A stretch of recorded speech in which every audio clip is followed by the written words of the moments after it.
and we are going to see a breezy day today. I'll have more on that coming up in just a second. But as we take a look at what's going on across the Midwest, or more so into Canada, there is a storm system that's going to sneak to our north. It does have a developing cold front that extends to the south of it, and this cold front is going to develop over us, which means that we are going to see some impacts of what a cold front normally brings, but not all of them. So as this front moves through, we're looking at some clouds. We're also going to see some gusty winds, but what we aren't going to see are some rain showers. That's what we could see if the cold front was already developed before it moved across the area. But today, expect some clouds, especially this morning, quickly moving through. This is a look at about the lunch hour. Then we'll get back to some sunshine, and a lot of sunshine expected for the remainder of the day. So hopefully you're able to get out and about and at least go for a walk, look at some of the Halloween decorations, or if you have to go trick-or-treating, taking your kids trick-or-treating. I shouldn't say have to go. It's always fun to go. 6 o'clock, looking at mostly clear skies, and we'll keep it mostly clear this evening, so it is going to be chilly out there. Maybe grab a nice hot chocolate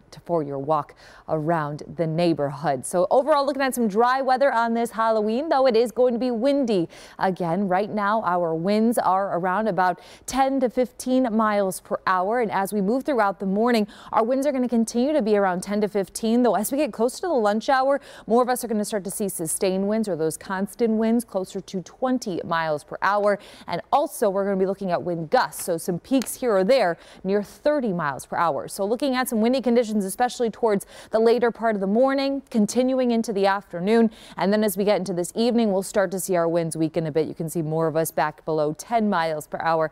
Lighter winds expected as we move into tonight and tomorrow. But today, mainly windy, winds out of the northwest, 10 to 15, gusts around 30. Otherwise, plenty of sunshine and temperatures in the mid-50s as we move into this afternoon. Tonight, we'll keep it mostly clear, and that will allow our temperatures to drop far. 34 in Milwaukee, most inland spots near 30 degrees, if not in the upper 20s. As we move into next week, though, temperatures will stay on the chilly side. Highs only in the 40s, and lows will struggle to get to that freezing mark, Ryan. Very cold air coming in for November. Oh boy. All right, Marissa, thank you.